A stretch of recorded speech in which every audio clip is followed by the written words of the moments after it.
Kaninong anak iyan? Ang apat na salitang iyon ay tila mga talim na bumaon sa gitna ng dibdib ni Sofia. Mas masakit pa kaysa sa hagupit ng malamig na ulan sa kanyang payat na katawan. Sa gitna ng madilim na kalsada ng Maynila, kung saan ang tanging liwanag ay mula sa naglalakihang headlight ng marangyang sasakyan sa kanyang harapan, naniga si Sofia sa kanyang kinatatayuan. Ang tubig ulan ay dumadaloy mula sa kanyang buhok, pilit na humahalo sa mga luhang hindi niya mapigilang pumata. Ilang minuto lang ang nakalilipas. Ang tanging inaalala ni Sofia ay ang bawat sentimong natitira sa kanyang bulsa. Sa loob ng maliit at mainit na silid na tinutuluyan niya sa tondo, maingat niyang binibilang ang mga barya sa ibabaw ng lumang mesa. 12 piso. Yun na lang ang natitira para sa kanyang hapunan matapos ibayad ang halos lahat ng kanyang kinita sa pag-e-encode ng data para sa upa sa kwarto. Ngunit tila hindi pa sapat ang hirap na iyon. Ang boses ni Aling Martha, ang may-ari ng paupahan, ay umalingaw sa buong pasilyo. Puno ng poot at walang pakundangan. Hindi ko kailangan ng barya-barya mo, Sofia. Ilang beses ko bang sasabihin sa'yo na kailangan ko ang buong bayad? Hindi charity ward ang bahay ko para sa mga babaeng tulad mong nagpabuntis nang hindi alam kung sino ang ama. Kasunod ng mga salitang yon ay ang pagbagsak ng kanyang luma at kupas na maleta sa basang semento ng kalsada. Ang bawat piraso ng kanyang damit, pati na ang ilang pirasong lampin na dahan-dahan niyang pinag-iipunan para sa kanyang anak, ay nabasa at nadumihan. Habang hinihimas ni Sofia ang kanyang tiya na 8 buwan ng malaki, naramdaman niya ang isang matinding sipa mula sa loob.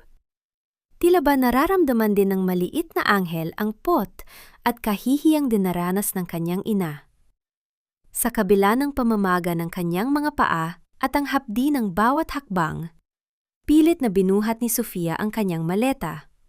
Wala siyang matuluyan. Wala siyang matatakbuhan. Ang tanging bitbit niya ay ang dangal na unti-unti ng dinudurog ng tadhana. At doon, sa ilalim ng post ng ilaw na kumukurap-kurap, huminto ang isang itim na SUV. Ang pagbukas ng pinto nito ay tila isang eksena mula sa kanyang mga bangungot. Bumaba ang isang lalaking may tindig na kailanman ay hindi niya malilimutan. Si Alejandro. Ang lalaking dati ay nagsasabing siya ang kanyang mundo. Ang lalaking nangakong poprotektahan siya hanggang sa huling hininga. Ngunit siya ring unang naniwala sa mga kasinungalingang sumira sa kanyang buhay. Ang bango ng kanyang mamahaling pabango ay humalo sa amoy ng basang lupa. Isang amoy na dati ay nagbibigay kay Sofia ng kapanatagan. Ngunit ngayon ay nagdadala lamang ng matinding pait. Nakasuot si Alejandro ng isang mamahaling designer suit. Walang bahid ng dumi, walang bahid ng paghihirap, kabaligtaran ng kalagayan ni Sofia na tila isang basahang itinapon sa gilid ng daan. Sa halip na tulong, sa halip na awa, ang malamig at mapanghusgang tingin ni Alejandro ang sumalubong sa kanya. Tiningnan niya ang malaking tiya ni Sofia. Pagkatapos ay ang lumang maleta sa putikan at muling bumalik ang kanyang tingin sa mukha ng babaeng minsan niyang tinawag na asawa. Hindi ka pa rin nagbabago, Sofia. Hanggang ngayon, tila mahilig ka pa rin sa mga dramang ganito para lang makakuha ng atensyon. Wika ni Alejandro. Ang boses niya ay walang bahid ng emosyon. Tila ba hindi niya kilala ang babaeng nasa harap niya? Sabihin mo sa akin, kaninong anak yan? Kaninong lalaki ka naman lumapit matapos mo akong lokohin? O baka naman plano mong ibintang sa akin ang batang yan para makakuha ng pera? Ang bawat salita ay tila isang karayom na itinutusok sa puso ni Sofia, dahan-dahan at paulit-ulit. Ang kanyang lalamunan ay nanunuyo, at ang kanyang mga kamay ay nanginginig sa matinding galit at sakit. Nais niyang sumigaw. Nais niyang sabihin sa kanya na ang batang ito ay bunga ng kanilang pagmamahalan. Ang tanging alaala ng isang gabing akala niya ay simula ng kanilang forever. Ngunit nanatiling tikom ang kanyang bibig. Ano pa ang silbi ng paliwanag sa taong ang puso ay selyado na ng pot at maling akala? Ang mga patak ng ulan ay tila nagiging mas mabigat, sumasabay sa bigat ng nararamdaman ni Sofia. Ang kanyang paningin ay nagsisimulang lumabo, hindi lamang dahil sa ulan, kundi dahil sa pagod at gutom na unti-unti nang tumatalo sa kanyang katawan. Ngunit sa gitna ng kanyang panghihina, isang bagay ang nanatiling matatag sa loob niya. Ang pagmamahal sa kanyang anak. Tumingin siya ng diretso sa mga mata ni Alejandro. Ang mga matang dati ay puno ng pagsamba, ngunit ngayon ay puno na ng pandidiri. Sa unang pagkakataon sa loob ng 2 taon, naramdaman ni Sofia na ang dating pag-ibig na nagpapatakbo sa kanyang buhay ay tuluyan ng pumanaw. Wala kang karapatang malaman kung sino ang ama ng anak ko, Alejandro. Mahina, ngunit madiing sagot ni Sofia. Ang kanyang boses ay hindi nanginig, bagkus ay puno ito ng isang uri ng kapangyarihan na tanging ang mga taong nawala na ng lahat ang makakapaglabas. Dahil sa sandaling tinalikuran mo ako at pinaniwalaan ang mga kwentong gawa-gawa lang, kinalimutan ko na ring naging bahagi ka ng buhay ko. Ang batang ito, siya ay akin lang. At hinding-hindi ko papayagang madungisan ng isang taong tulad mo ang kanyang pangalan. Tumalikod si Sofia, pilit na hinihila ang kanyang basang maleta palayo sa lalaking tila isang estrangero na lang sa kanyang paningin. Ang bawat hakbang ay isang pagsubok. Ang bawat hininga ay isang pakikipaglaban. Iniwan niya si Alejandro na nakatayo sa ulan, tila nabigla sa tapang na ipinakita ng babaeng akala niya ay kaya niyang tapakan habang buhay. Habang naglalakad palayo, isang tanong ang paulit-ulit na humahabol sa isipan ni Sofia. Isang tanong na tila idinuduyan ng hangin sa gabi. Hanggang kailan kayang panindigan ng pag-iisa sa mundong tila nakatadhana ng maging malupit sa kanya at sa kanyang anak? Ang lamig ng ulan ay hindi kasing lupit ng katahimikang naiwan ni Alejandro sa gitna ng kalsada. Isang katahimikang tila sumasakal sa huling pag-asa na itinatago ni Sofia sa kanyang dibdib. Sa bawat mabigat na hakbang palayo, ramdam niya ang hapdi ng semento sa kanyang namamagang mga paa. Ngunit, mas matindi ang hapdi ng mga salitang binitawan ng lalaking ama ng kanyang dinadala. Narating ni Sofia ang isang lumang terminal ng bus, kung saan ang amoy ng usok, basang aspalto, at naghalong pawis ng mga taong naghahanap din ng masisilungan ang sumalubong sa kanya. Humanap siya ng isang sulok, malayo sa mapanghusgang tingin ng mga estranggero. Ipinatong niya ang kanyang basang maleta sa sahig at dahan-dahang naupo sa malamig na semento. Isang matinding panghihina ang bumalot sa kanya. Tila ba ang bawat hibla ng kanyang kalamnan ay sumusuko na sa bigat ng krus na kanyang pinapasan. Hindi mapigilan ng kanyang diwa ang muling paglakbay sa nakaraan. Sa gunitang tila isang lason na dahan-dahang pumapatay sa kanyang katahuhan. Tila bumalik ang kanyang gunita sa gabing iyon 2 taon na ang nakalilipas. Isang gabi na dapat sana ay puno ng pagdiriwang. Nakasuot siya ng puting bestido. Ang kanyang puso ay puno ng kaba at pananabik. Dahil ipapakilala na siya ni Alejandro sa buong pamilya Villarreal bilang kanyang mapapangasawa. Ngunit ang pangarap na iyon ay gumuho sa isang kisap mata nang itapon ni Alejandro ang mga larawan sa kanyang harapan. Magpaliwanag ka, Sofia. Sino ang lalaking ito? Bakit mo ko ginaganito? Ang boses ni Alejandro noon ay puno ng put.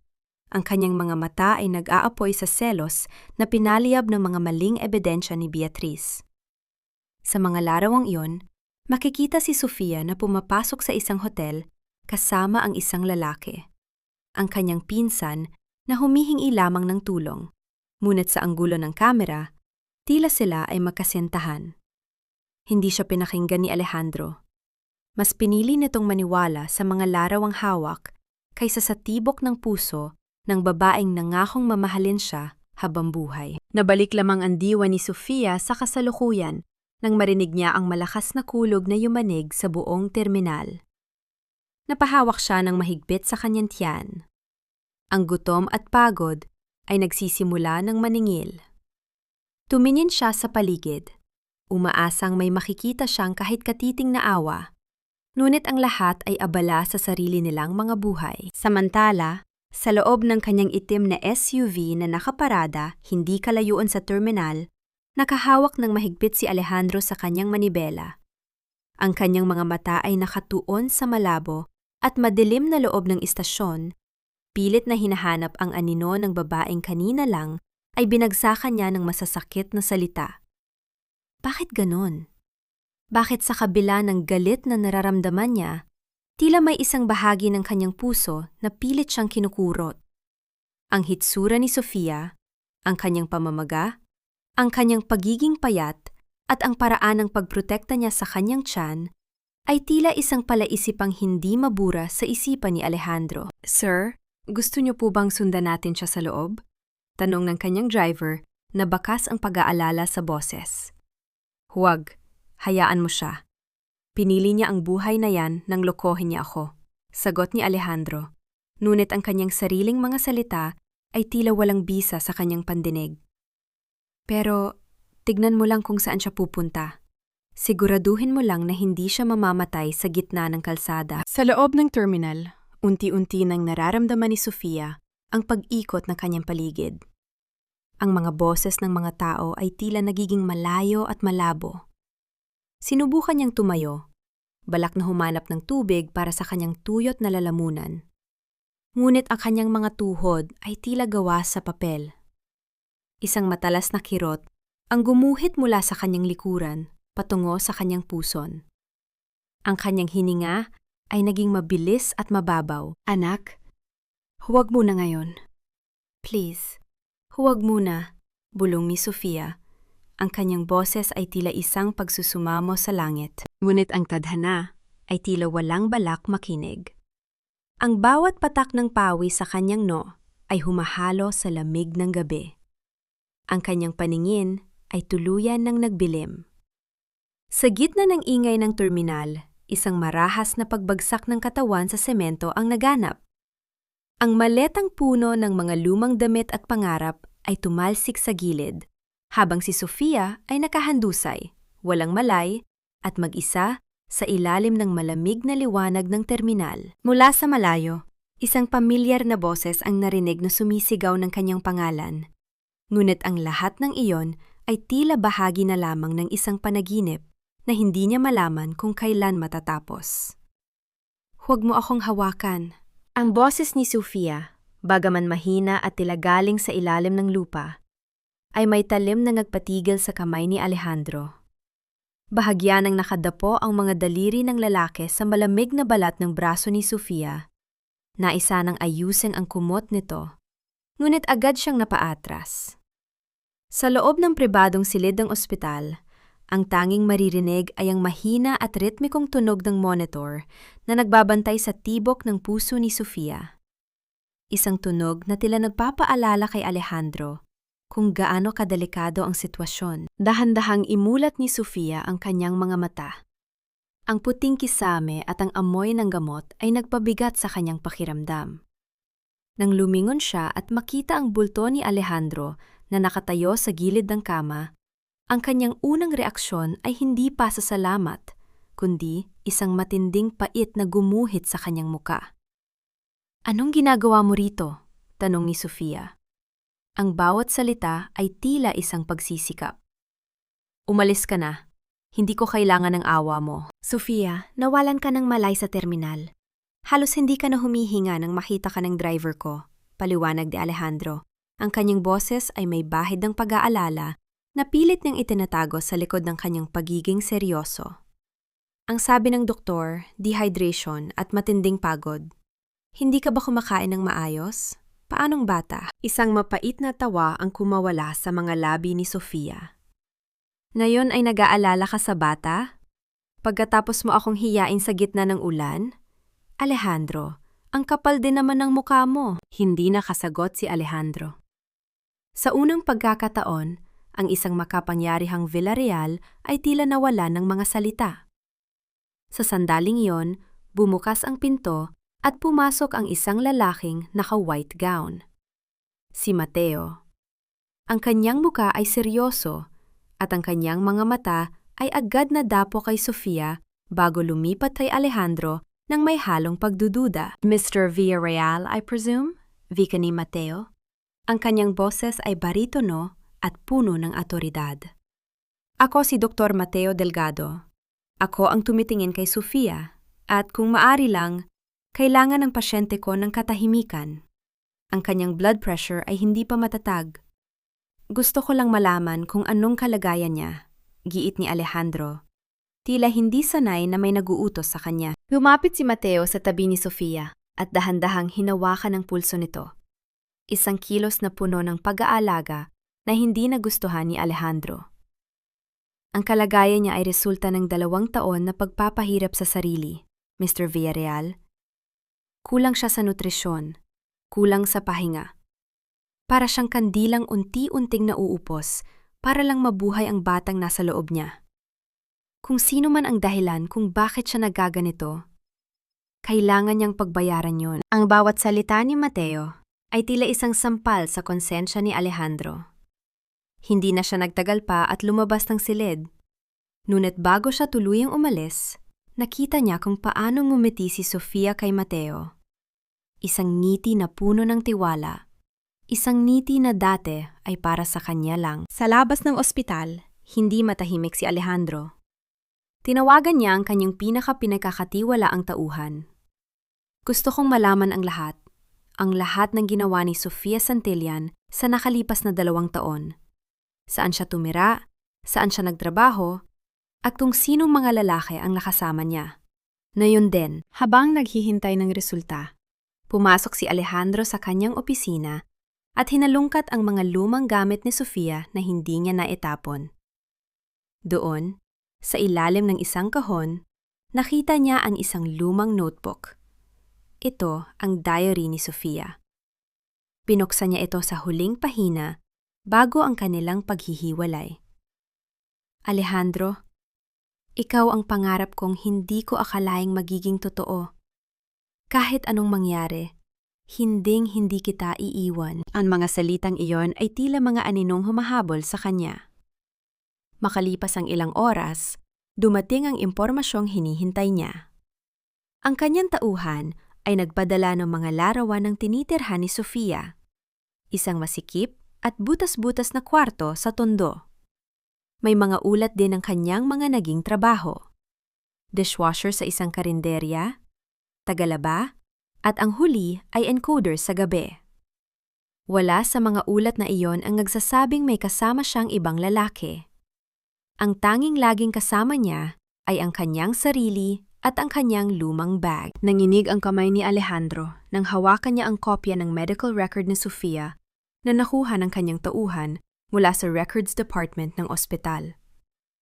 Binasa niya ang bawat detalye hanggang sa huminto ang kanyang paningin sa estimated date of conception. Ang petsa, ang mga bilang na iyon ay tila sumigaw sa kanyang muka. Ang araw na nabuo ang bata ay ang mismong gabi bago ang kanilang malupit na paghihiwalay. Ang gabi kung saan ipinangako nila ang kanilang mga sarili sa isa't isa bago gumuho ang lahat dahil sa mga larawang gawa-gawa ni Beatriz. Napaupo si Alejandro sa kanyang marangyang upuan, ang kanyang hininga ay naging mabigat.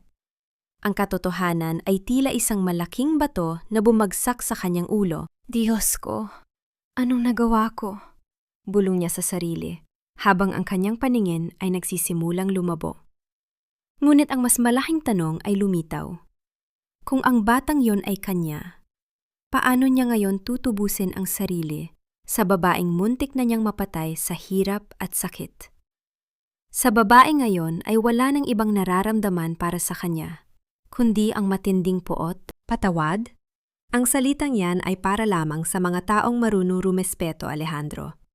Pero ikaw, wala kang iniwan sa akin kundi abo. Ang boses ni Sofia ay parang yelo na dumampi sa nag-aapoy na balat ni Alejandro.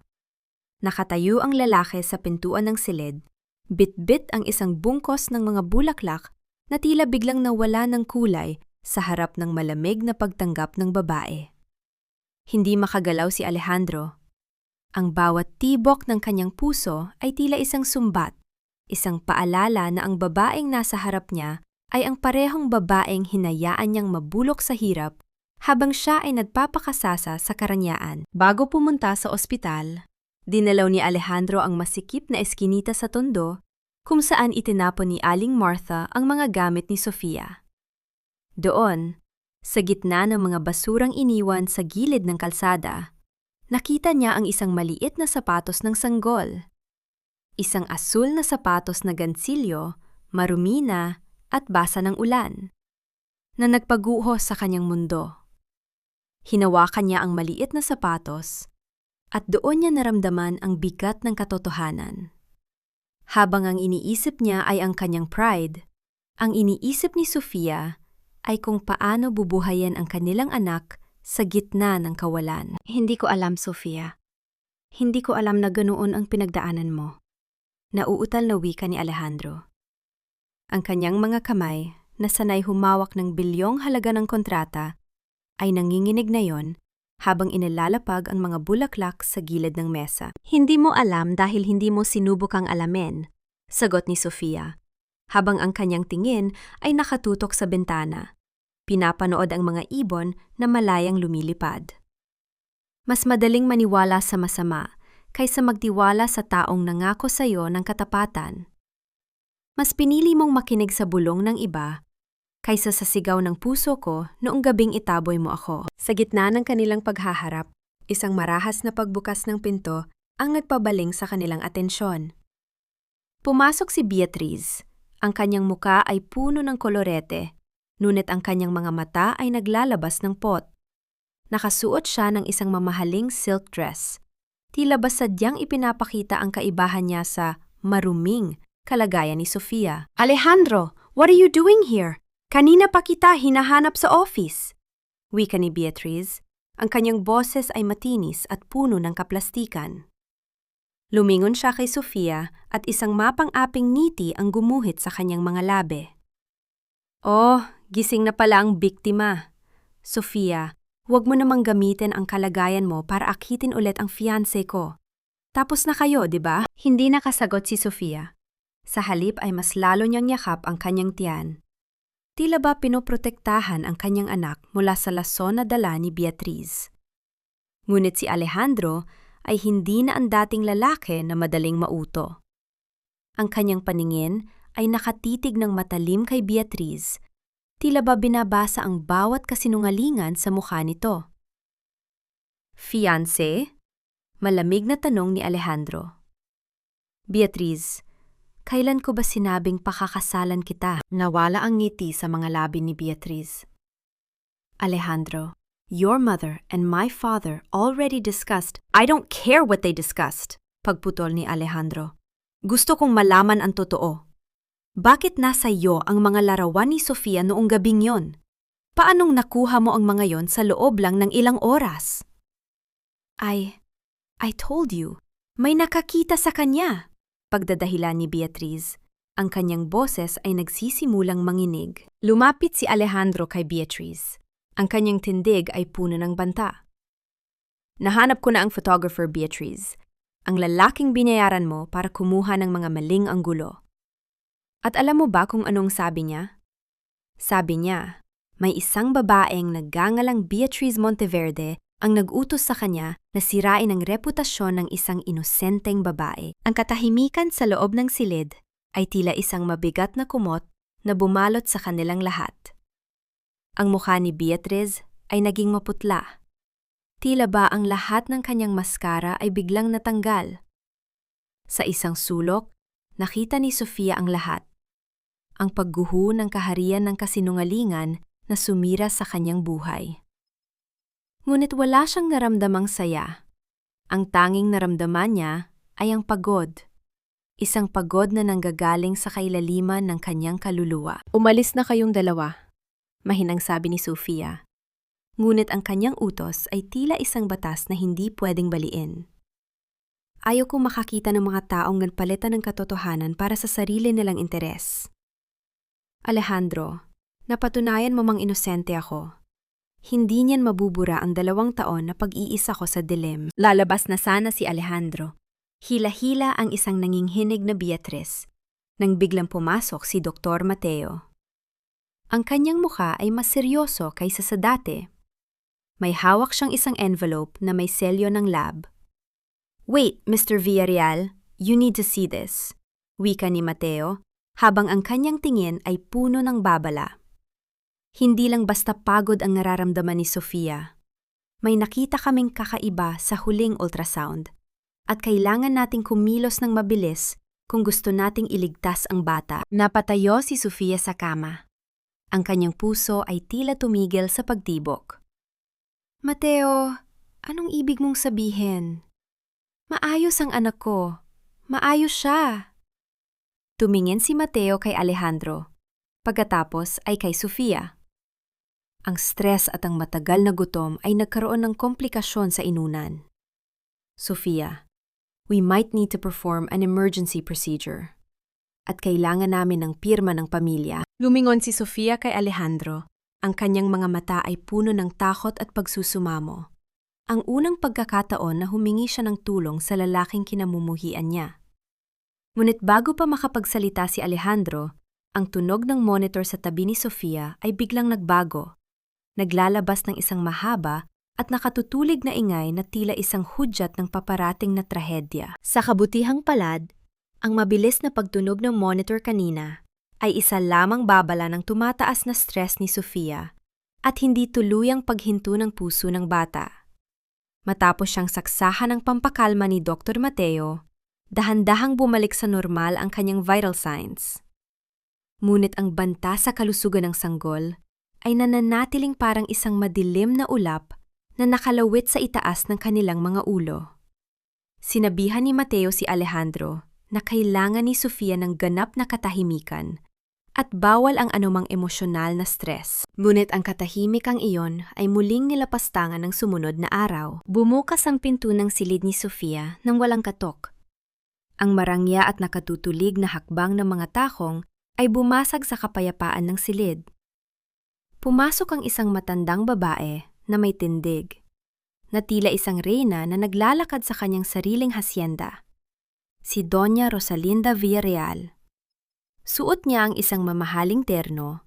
Ang kanyang mga brilyanteng alahas ay kumikinang sa ilalim ng bumbilya ng ospital at ang kanyang mukha ay may nakaukit na matinding paghamak. Tumingin siya sa paligid ng pampublikong ambon ng silid, diring-diri sa simpleng pasilidad bago itinuon ang kanyang mapanghusgang mga mata kay Sofia na nakasandal sa kama. "Kahit kailan talaga, Sofia, napakarami mong alam na pakulo." Ang boses ni Doña Rosalinda ay parang latigo na humampas sa hangin. Kalmado ito, ngunit puno ng lason. "Hindi ka pa rin ba napapagod sa paghabol sa pamilya namin? Akala ko ba ay malinaw na ang lahat 2 taon na ang nakalilipas ng itaboy ka ng anak ko?" Naramdaman ni Sofia ang mabilis na pagkabog ng kanyang dibdib. Hinawakan niya ng mahigpit ang bedsheet, pilit na pinapakalma ang sarili para sa kapakanan ng kanyang anak. "Doña Rosalinda, hindi ko po kayo hinahabol. Kung alam ko lang na magkikita kami ni Alejandro, hinding-hindi ako dadaan sa kalsada niyon." "Huwag mo akong madonya-donya, Sofia. Kilala ko ang mga katulad mo." Patuloy ng matandang babae habang dahan-dahang lumalapit sa dulo ng kama ni Sofia. "Alam mong malapit ng ikasal si Alejandro kay Beatriz? Alam mong malaki ang mawawala sa amin kapag hindi natuloy ang kasal na iyon. Kaya ano ang ginawa mo? Nagpabuntis ka. At ngayon, ginagamit mo ang batang yan para talsikan kami ng putik at humingi ng pera." Isang malalim na buntong hininga ang pinakawala ni Sofia.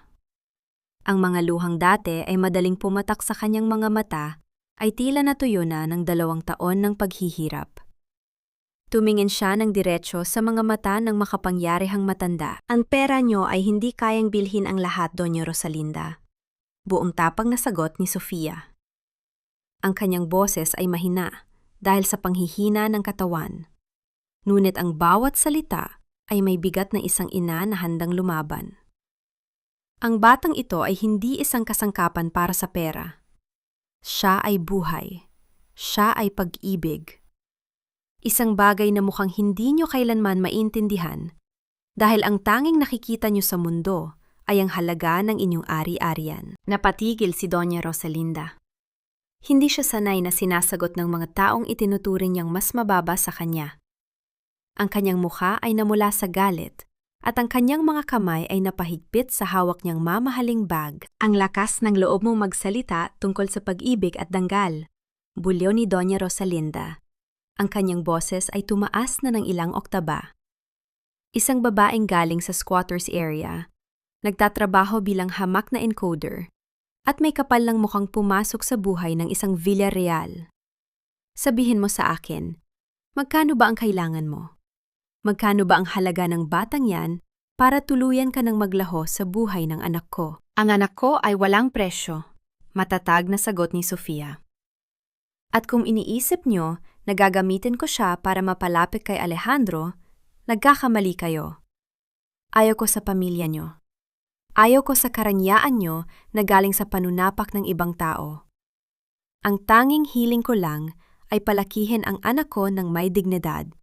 Isang bagay na wala kayo. Ang mga salita ni Sofia ay tila isang sampal na nagpatahimik sa buong silid. Si Doña Rosalinda ay napanganga, hindi makapaniwala na ang isang dukhang babae na tila malapit ng mamatay ay may ganong katatag na prinsipyo. Ngunit ang pagiging kontrabida ng matanda ay hindi basta-basta natitinag. Sa halip na matakot, mas lalong tumindi ang pot sa kanyang mga mata. Dahan-dahan siyang yumuko palapit sa mukha ni Sofia. Sapat na para maamoy ni Sofia ang mamahaling pabango nito na tila naging amoy ng panganib. Matapang ka ngayon, Sofia. Pero tignan natin kung hanggang saan ang tapang mo kapag naramdaman mo na ang bagsik ng kapangyarihan ko. Bulong ni Doña Rosalinda. Ang bawat salita ay puno ng malupit na banta. Maaring dalhin mo ang batang yan sa iyong sinapupunan ngayon, pero titiyakin kong hinding-hindi makikilala ng batang yan ang apledong Villarreal. Mananatili siyang isang bastardo at walang kwentang bata sa paningin ng lipunan. Ang bawat hikbi ni Sofia pagkaalis ni Doña Rosalinda ay tila mga bakas ng sugat na muling bumubuka sa kanyang pagkatao. Nakahawak siya sa kanyang dibdib, pilit na pinapakalma ang mabilis na pagtibok ng kanyang puso. Sa gitna ng kanyang panliliit, isang mainit na kamay ang dahan-dahang pumatong sa kanyang balikat. Huminga ka ng malalim, Sofia. Narito ako. Hindi kita pababayaan. Ang boses ni Mateo ay tila isang banayad na agos ng tubig sa gitna ng nag-aapoy na damdamin ni Sofia. Pumasok ang doktor na may dalang baso ng mainit na gatas at isang tila bagong luto na sopas. Hindi niya muna tiningnan ang mga chart o ang monitor. Sa halip, tiningnan niya ang mga mata ni Sofia ng may tunay na pagmamalasakit. Inayos ni Mateo ang unan sa likuran ni Sofia at maingat na inalalayan itong uminom, isang kilos na puno ng pag-iingat, na tila ba ang babaeng nasa harap niya ay isang mamahaling kristal na ayaw niyang mabasag. Hindi nila alam na sa labas ng pintuan, nakatayo si Alejandro. Nakasilip siya sa maliit na salamin ng pinto at ang bawat galaw ni Mateo ay tila isang patalim na humihiwa sa kanyang pride. Nakita niya kung paano dahan-dahang naging payapa ang mukha ni Sofia sa ilalim ng pangangalaga ni Mateo. Ang ngiti ni Sofia, bagaman manipis at pagod, ay isang ngiting hindi kailanman na ibigay sa kanya sa loob ng 2 taon. Doon naramdaman ni Alejandro ang isang matinding katotohanan. Nawala na siya ng puwang sa buhay ng babaeng mahal niya. Ang posisyon na dapat ay sa kanya, ang mag-alaga, magprotekta at magbigay ng kapanatagan, ay hawak na ngayon ng ibang lalaki. Ang selos na nararamdaman niya ay hindi lamang basta galit. Ito ay ang pagsisisi na tila isang lason na dahan-dahang kumakalat sa kanyang mga ugat. Hindi na nakapagpigil si Alejandro at marahas na binuksan ang pinto. Mateo, kailangan nating mag-usap, wika ni Alejandro. Ang kanyang boses ay mababa, ngunit puno ng banta. Tumayo si Mateo ng may kalmado, ngunit matatag na tindig. Hindi siya natinag sa presensya ng makapangyarihang Alejandro Villarreal. Mr. Villarreal, sinabi ko na sa iyo, Kailangan ni Sofia ng pahinga. Hindi makakatulong ang presensya mo rito. Siya ang ina ng anak ko. May karapatan ako rito, giit ni Alejandro, habang ang kanyang mga kamao ay nakakuyom sa kanyang gilid. Ang karapatan ay pinaghihirapan, Alejandro. Hindi yan basta-basta hinihingi dahil lang sa dugo, sagot ni Mateo. Lumingon ang doktor kay Sofia at numiti ng bahagya. I'll be back in a minute, Sofia. Just finish your soup. Sabay na lumabas ang dalawang lalaki sa hallway ng ospital. Ang hangin sa pagitan nila ay tila puno ng kuryente. Hinarap ni Mateo si Alejandro at sa pagkakataong ito, wala na ang kanyang pagiging propesyonal na doktor. Ang tanging naroon ay ang isang lalaking handang manindigan para sa babaeng kanyang pinoprotektahan. Ano ba ang gusto mo, Alejandro? Gusto mo bang bawiin siya? O gusto mo lang pakalmahin ang konsensya mo? Tanong ni Mateo. Ang kanyang mga mata ay diretso sa mga mata ng kausap. Gusto ko siyang tulungan. I can give her everything, the best doctors, the best house, the best future for the baby, sagot ni Alejandro. Isang mapait na tawa ang kumawala kay Mateo. Ganyan ka ba talaga? Akala mo ba ay madadaan sa perang lahat? Noong mga gabing wala siyang makain dahil kailangan niyang itabi ang pera para sa check-up ng bata, nasaan ka? Noong mga panahong halos hindi siya makalakad dahil sa pagod sa trabaho para lang may pambayad sa upa, nasaan ka? Noong halos isumpa siya ng mundo dahil sa kasinungalingang pinaniwalaan mo, nasaan ka? Hindi makasagot si Alejandro.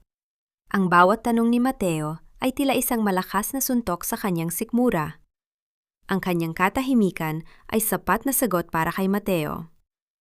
Lumapit si Mateo at bumulong. Ang bawat salita ay tila isang hatol na hindi mababali. Nung kailangan kanya, nasaan ka? Wala. Kaya wag kang umasta na parang bayani ngayon.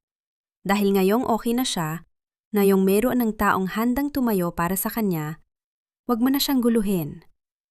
Hayaan mo na siyang maging masaya nang wala ka. Tumalikod si Mateo at iniwan si Alejandro na nakatayo sa gitna ng hallway, tila isang rebultong na wala ng buhay. Ang mga salita ni Mateo ay paulit-ulit na umalingaw-ngaw sa kanyang isipan, tila isang sumpa na nagsasabing huli na ang lahat. Ang katahimikan sa loob ng silid ni Sofia ay tila isang babasaging kristal na muling binasag ng pagpasok ni Doña Rosalinda.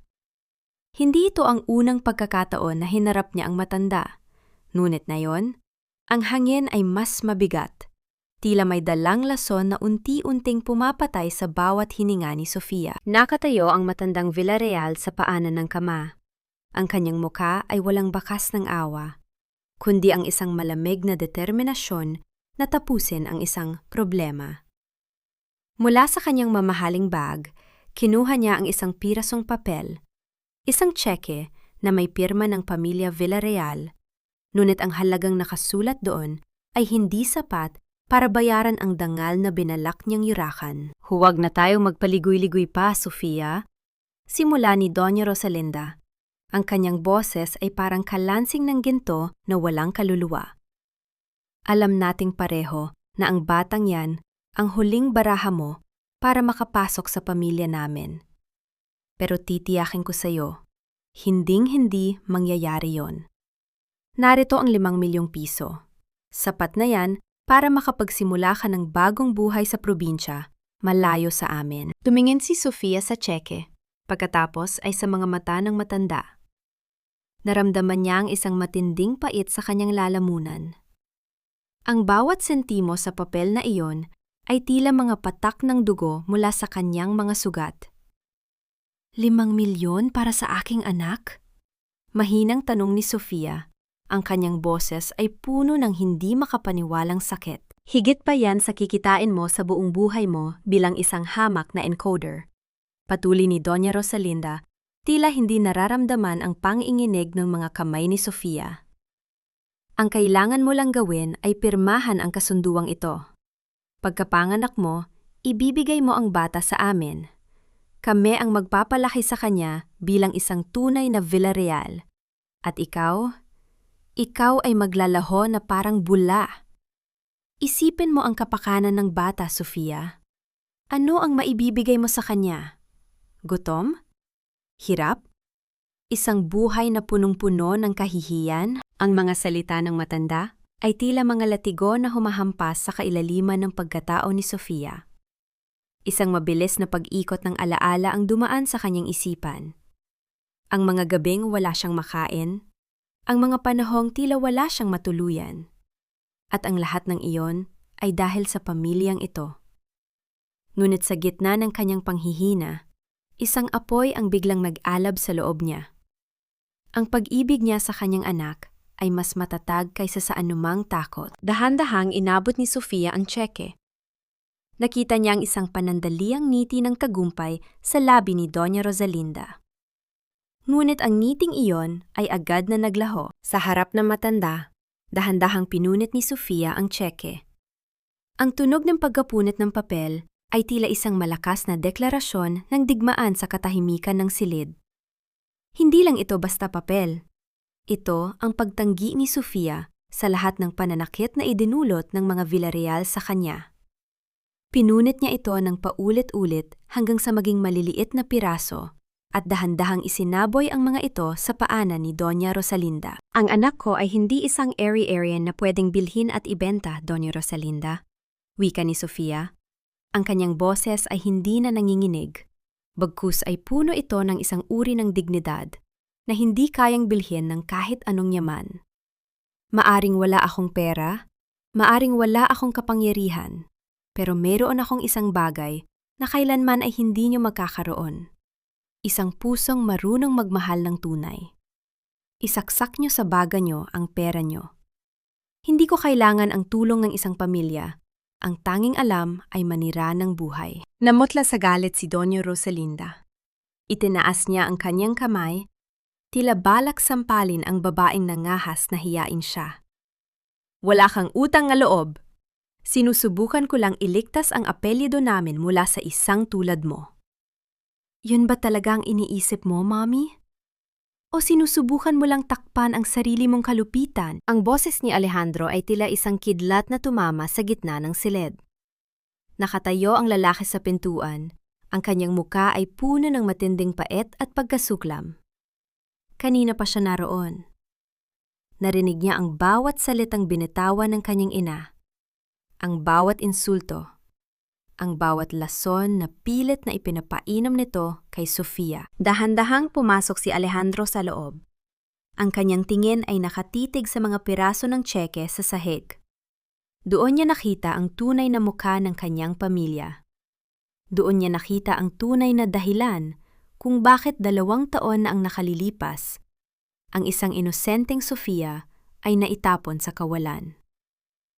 Alejandro, it's not what you think. Nauutal na wika ni Doña Rosalinda. Pilit na itinatago ang kanyang nanginginig na mga kamay. Narinig ko ang lahat, Mommy. Malamig na sagot ni Alejandro. Nilapitan niya si Sofia at sa unang pagkakataon, hinawakan niya ang kamay nito ng may tunay na pagsisisi. Narinig ko kung paano mo turingang basura ang ina ng anak ko. Narinig ko kung paano mo planong agawin ang bata na parang isang kagamitan lang. Tumingin si Alejandro kay Sofia at sa kanyang mga mata ay makikita ang isang mundong gumuho. Sofia, patawad. Hindi ko akalain na aabot sa ganito. Lumingon muli si Alejandro sa kanyang ina. Ang kanyang boses ay puno ng determinasyon. Umalis ka na, Mami. At wag na wag mo nang tatangkaing lumapit muli kay Sofia o sa magiging anak ko. Dahil mula sa araw na ito, hindi na ako ang Alejandro na sunod-sunuran sa iyo. Kung kailangan talikuran ko ang apleydong Villarreal para lang protektahan sila, gagawin ko. Naiwan ang katahimikan sa loob ng silid habang marahas na lumabas si Doña Rosalinda. Ngunit para kay Sofia, ang laban ay hindi pa tapos. Ang mga salita ni Alejandro ay maaaring matamis pakinggan, ngunit ang sugat sa kanyang puso ay masyadong malalim para sa isang mabilisang pagpapatawad. Ang bawat paghinga ni Sofia sa loob ng bagong silid na kinalalagyan niya ay tila isang estrangyong panauhin sa kanyang sariling buhay. Wala na ang amoy ng kanal, at basang basura na dati ay bumabalot sa kanya sa tondo. Ngayon, ang hangin ay amoy preskong labandera at bagong pinturang dingding. Ang maliit ngunit malinis na apartment sa isang tahimik na subdivision sa Quezon City ay tila isang paraiso. Ngunit para kay Sofia, ito ay isang hawla ng gintong puno ng pagdududa. Sabi ni Dr. Mateo, ito ay bahagi ng isang charity program ng ospital para sa mga pasyenteng may high-risk pregnancy. Alam ni Sofia na mahirap itong paniwalaan, ngunit sa sobrang pagod ng kanyang katawan at sa takot na baka tuluyang mapahamak ang kanyang anak, pinili niyang tanggapin ang alok. Ngunit sa tuwing titingin siya sa paligid, nararamdaman niya ang anino ni Alejandro sa bawat sulok. Isang hapon, habang dahan-dahang naglalakad si Sofia sa maliit na balkonahe, nahuli niya ang isang itim na SUV na nakaparada sa tapat ng gate. Hindi ito umaalis. Hindi rin bumababa ang driver. Alam ni Sofia kung kanino ang sasakyan yon. Isang matinding pait ang gumuhit sa kanyang mga labi. Ang lalaking dati ay hindi man lang siya matingnan ng diretsyo noong gabing itinaboy siya. Ngayon ay tila isang bantay na ayaw siyang tantanan. Sa loob ng sasakyan, nakasandal si Alejandro habang nakatingin sa bintana ng ikalawang palapag. Ang kanyang mga mata ay pagod. May malalim na itim sa ilalim ng mga ito dahil sa puyat. Hindi siya pumasok sa opisina. Hindi niya sinasagot ang mga tawag ng kanyang ina o ni Beatriz. Para kay Alejandro, ang mundo ay tumigil sa sandaling makita niya ang paghihirap ni Sofia. Sir, gusto niyo po bang padalhan natin siya ng hapunan? Tanong ng kanyang assistant sa telepono. Huwag, baka mahalata niya. Mahinang sagot ni Alejandro. Siguraduhin mo lang na ang lahat ng kailangan niya ay naibigay na ni Dr. Mateo. At ang gatas na gusto niya? Iyong brand na iniinom niya dati? Siguraduhin mong laging puno ang ref niya. Ang pagbabago ni Alejandro ay hindi lamang sa kilos, kundi sa kabuuan ng kanyang pagkatao. Ang dating mapagmataas na leon ay tila naging isang maamong tupa na nagnanais lamang ng kapatawaran. Ngunit alam niyang ang sugat na idinulot niya ay hindi maghihilom ng ilang baso ng gatas o isang komportableng kama. Isang gabi, habang nag-aayos ng gamit si Sofia, dahan-dahan niyang binuksan ang cabinet sa loob ng kwarto. Doon, sa likod ng ilang bagong lampin, may nakita siyang isang bagay na nagpatigil sa tibok ng kanyang puso. Isang lumang jacket. Isang itim na leather jacket na may amoy ng pamilyar na pabango. Ito ang jacket na ipinahiram ni Alejandro sa kanya noong unang gabi ng kanilang pagkikita. Noong mga panahong ang mundo ay tila isang malaking rosas na walang tinik. Nangiinig ang mga kamay ni Sofia habang hinahawakan ang tela. Inilapit niya ito sa kanyang mukha at huminga ng malalim. Ang amoy ni Alejandro ay tila isang lason na nagpapaalala sa lahat ng tamis at pait ng kanilang nakaraan. Bakit narito ito? Paano ito napunta rito? Sa sandaling yon, narinig ni Sofia ang mahinang tulog ng pagbukas ng gate sa ibaba. Sumilip siya sa bintana at nakita niya ang bulto ni Alejandro na dahan-dahang naglalakad papasok. Bit-bit ang isang maliit na basket ng prutas. Walang ibang tao, walang bodyguard. Tanging ang lalaking dati ay kinamumuhian niya. Hindi alam ni Alejandro na nakatingin si Sofia. Huminto ang lalaki sa harap ng pinto, tila nag-aalinlangan kung kakatok o hindi. Nakita ni Sofia ang balikat ni Alejandro na dahan-dahang bumagsak. Tila ba ang bigat ng mundong daladala niya ay hindi na niya kaya? Nanatili siyang nakatayo roon ng ilang minuto, bago dahan-dahang inilapag ang basket sa harap ng pinto at muling tumalikod. Habang naglalakad palayo si Alejandro, naramdaman ni Sofia ang isang matinding sipa mula sa kanyang sinapupunan. Tila ba ang bata ay tumutugon sa presensya ng kanyang ama? Isang luha ang pumatak mula sa mata ni Sofia at pumatak sa leather jacket na hawak niya. Ang put na binuo niya sa loob ng 2 taon ay tila dahan-dahang nagkakaroon ng lamat. Ngunit bago pa niya tuluyang mabuksan ang kanyang puso, isang malakas na tawag mula sa kanyang telpono ang bumasag sa katahimikan. isang hindi kilalang numero. Sofia, kung akala mo ay ligtas ka na sa loob ng bahay na yan, nagkakamali ka. Ang boses ni Beatrice ay parang isang ahas na bumubulong sa dilim. Tandaan mo, Sofia, ang pamilya Villarreal ay hindi tumatanggap ng basura. At kung hindi, kita kayang alisin sa buhay ni Alejandro sa mabuting paraan, gagawin ko ito sa parang hinding-hindi mo malilimutan. Napahawak si Sofia sa kanyang tiyan. Ang kanyang paningin ay muling binalot ng takot. Ang katahimikang akala niya ay simula ng paghilom ay tila simula lamang ng isang mas malaking bagyo. Ang galit ni Beatrice ay parang isang apoy na hindi kayang patayin ng kahit anong ulan. Sa loob ng kanyang maranyang kwarto, nakatitig siya sa kanyang sarili sa salamin. Ang kanyang muka ay puno ng pot at ang kanyang mga kamay ay mahigpit na nakakuyom hanggang sa bumaon ang kanyang mga kuko sa kanyang palad. Nawawala na sa kanya ang lahat. Ang atensyon ni Alejandro, ang tiwala ng pamilya Villarreal at ang kanyang pangarap na maging reyna ng logistics empire. At ang lahat ng ito ay dahil sa isang basurang gaya ni Sofia. Hindi ako papayag. Hindi ako papayag na ang isang hamak na accountant lang ang kukuha sa lahat ng pinaghirapan ko. Bulong ni Beatrice sa dilim. Ang kanyang boses ay tila isang sumpa na dahan-dahang gumagapang sa katahimikan ng gabi. Kinabukasan, sa opisina ng Villarreal Logistics, sinimula ni Beatrice ang kanyang madilim na plano. Gamit ang kanyang posisyon bilang anak ng katuwang sa negosyo, madali siyang nakapasok sa archive ng mga lumang dokumento. Dito, gumawa siya ng mga peking record ng paglilipat ng pondo. Mga dokumentong magpapakita na noong nagtatrabaho pa si Sofia bilang part-time encoder, nagnakaw ito ng malaking halaga mula sa kumpanya.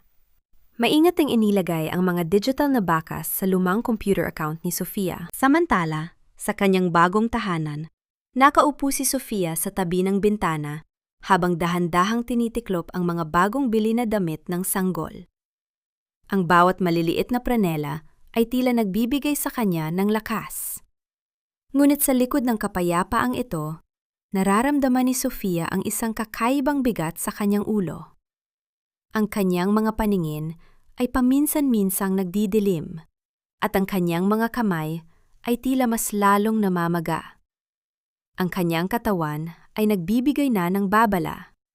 Ang pre-eclampsia na kinatatakutan ni Dr. Mateo ay dahan-dahang kumakatok. Kaya natin ito, anak. Malapit na tayong magkita. Bulong ni Sofia. Pilit na ngumingiti sa kabila ng nararamdamang kirot sa kanyang batok. Ngunit ang katahimikang iyon ay marahas na winakasan ng isang malakas at sunod-sunod na paghampas sa kanyang pintuan. Ang tunog ay hindi katulad ng mahinang katok ni Dr. Mateo o ng nag-aalinlangang presensya ni Alejandro. Ito ay tunog ng otoridad na walang dalang awa. Nanginginig na tumayo si Sofia at dahan-dahang binuksan ang pinto. 3 lalaking nakauniporme ng pulis ang bumulaga sa kanya, kasama ang isang abogadong may hawak na mga papel. Sofia Santillan, mayroon kaming warrant of arrest laban sa iyo. Wika ng isa sa mga pulis. Ang kanyang boses ay malamig at puno ng formalidad. Inirereklamo ka ng kumpanyang Villarreal Logistics ng qualified theft at falsification of documents. Kailangan mong sumama sa amin sa presinto. Tila tumigil ang mundo ni Sofia. Ang kanyang lor puso ay nagsimulang tumibok ng mabilis, tila isang tambol na nagwawala sa loob ng kanyang dibdib. Nagnakaw? Wala akong ninanakaw. Isang hamak na encoder lang ako noon. Paano ko magagawa yon? Sa presinto ka na magpaliwanag, sagot ng pulis habang hinahawakan ang kanyang braso para ilabas. Huwag! Buntis ako! Huwag niyo akong saktan! Pagsusumamo ni Sofia. Ngunit sa sandaling iyon, ang matinding tensyon at takot ay naging mitya ng isang mas malaking krisis. Isang matalas at nakakabulag na sakit ang gumuhit sa kanyang ulo, kasunod ng matinding pagsikip ng kanyang dibdib.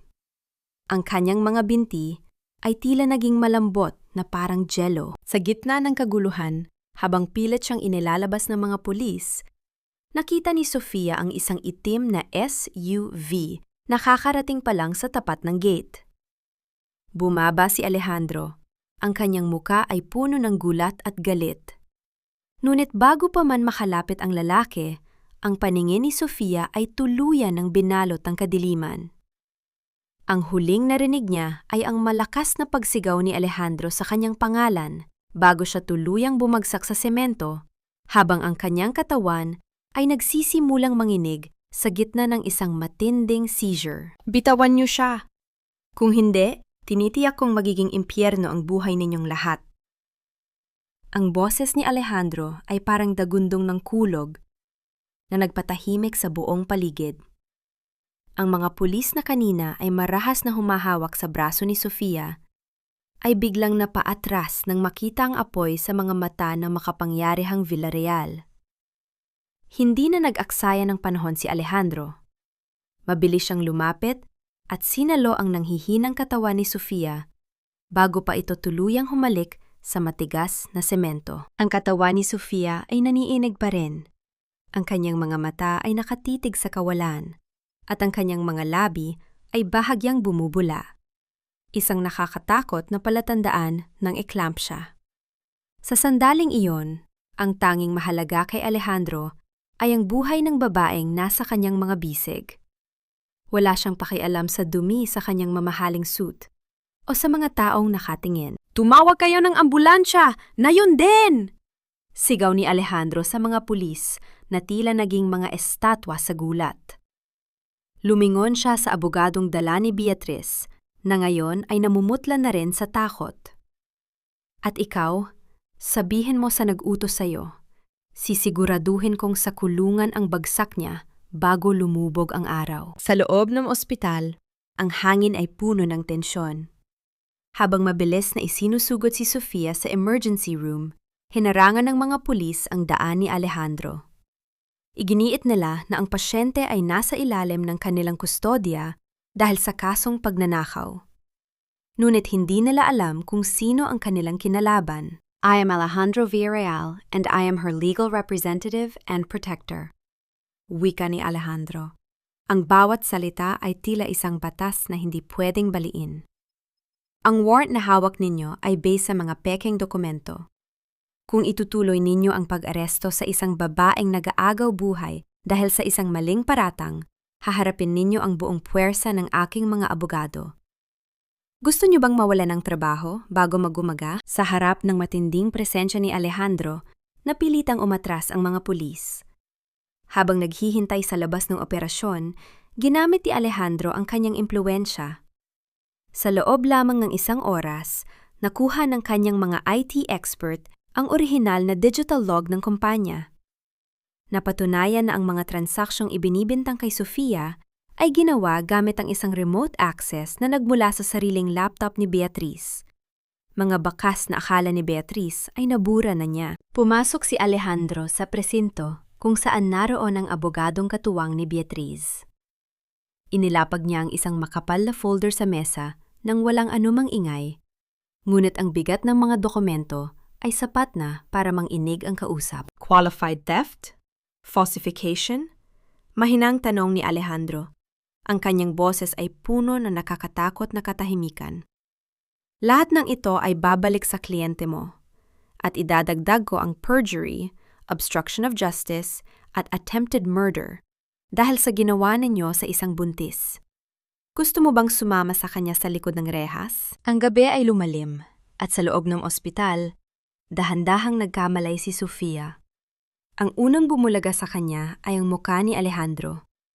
Hindi na ang mapagmataas na mukha ng nakaraan, kundi ang isang mukhang puno ng puyat, luha at tunay na pagsisisi.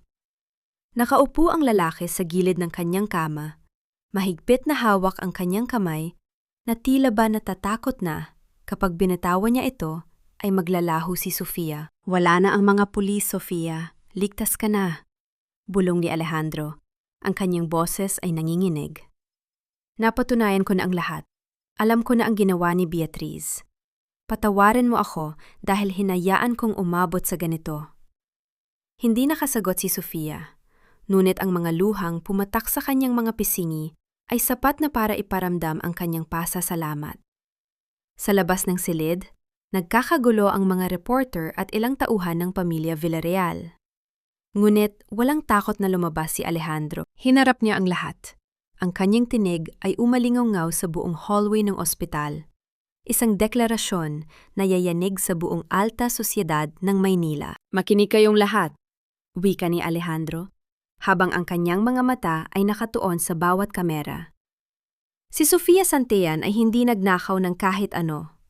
Ang tanging ninakaw sa kanya ay ang kanyang katahimikan at karangalan ng mga taong mapang-api. Siya ang ina ng anak ko, ang aking magiging asawa, at ang babaeng pinakamamahal ko. Sino man ang magtangkap ang galawin siya o saktan ang kanyang damdamin, ako ang makakalaban ninyo. At tinitiyak ko, walang sinuman ang makakaligtas sa pot ng isang Villarreal. Bakit na yun lang, Alejandro? Bakit kailangan dumanas muna ako ng impyerno bago mo makita ang katotohanan? Ang boses ni Sofia ay halos pabulong na lamang. Ngunit ang bawat salita ay tila isang dagok na tumatama sa dibdib ni Alejandro.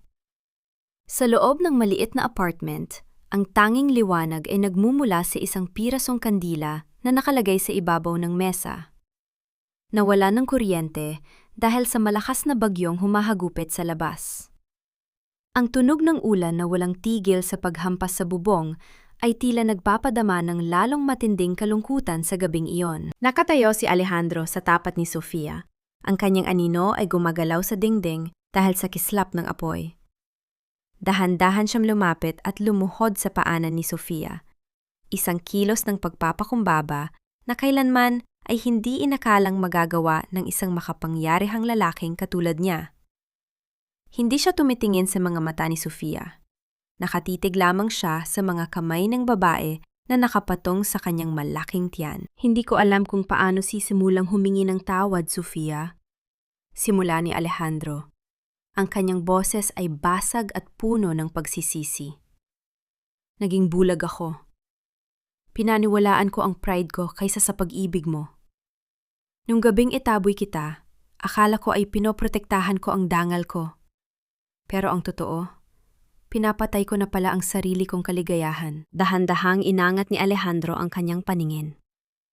Sa ilalim ng malabong liwanag, nakita niya ang mga luha ni Sofia na dahan-dahang dumadaloy sa kanyang mga pisingi.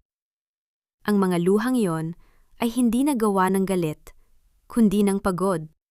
Isang pagod na naipon sa loob ng 2 taon ng pakikipaglaban ng mag-isa. Ang sakit, Alejandro. Sobrang sakit. Hikpi ni Sofia.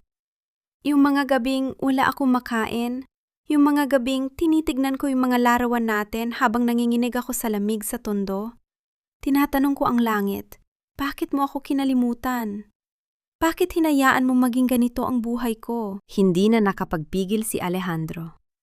Inabot niya ang mga kamay ni Sofia at hinawakan ito ng mahigpit. Patawarin mo ako. Hayaan mong punan ko ang lahat ng pagkukulang ko. I promise, hinding-hindi ko nahahayaang may pumatak pang luha sa mga mata mo. I'll spend the rest of my life making it up to you and our child. Sa gitna ng kanilang pag-uusap, biglang napatigil si Sofia.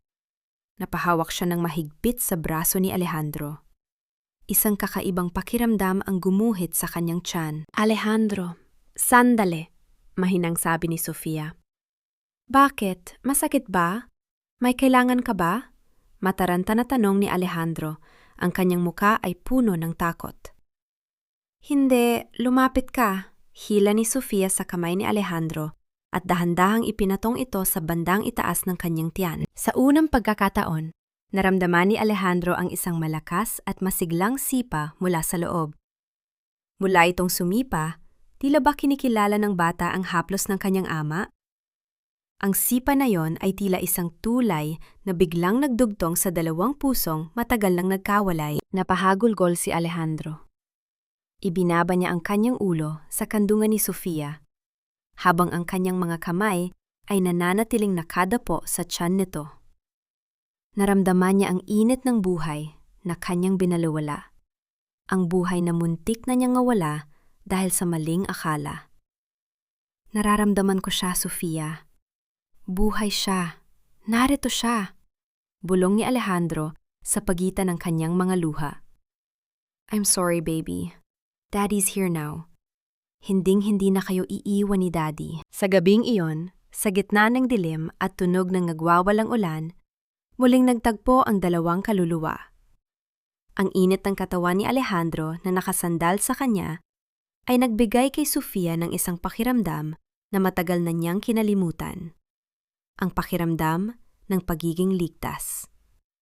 Ang pag-ibig na akala niya ay naging abo na ay tila isang mitsa na muling nagniningas sa ilalim ng ulan. Ngunit habang dinadama nila ang kapayapaan sa loob ng silid, isang hindi inaasahang tunog ang bumasag sa kanilang sandali.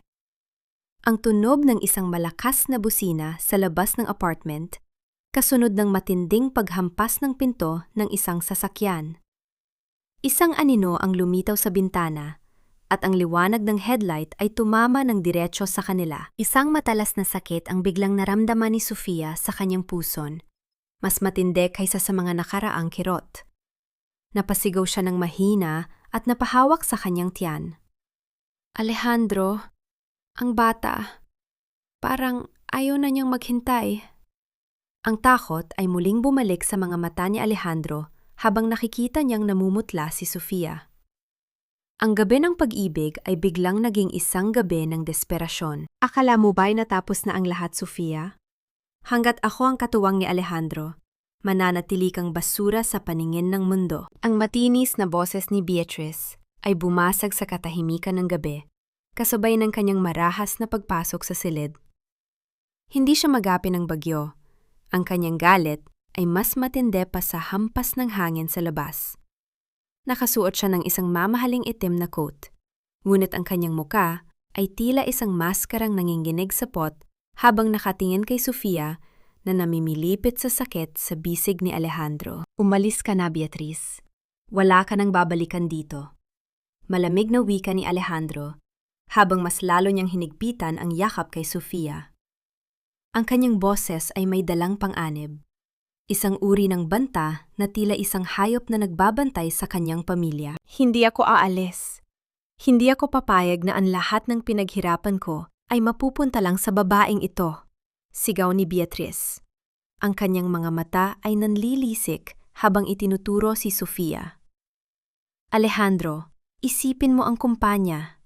Isipin mo ang reputasyon ng pamilya Villarreal. Kapag pinili mo siya, mawawala ang lahat ng kontrata namin sa pamilya ko.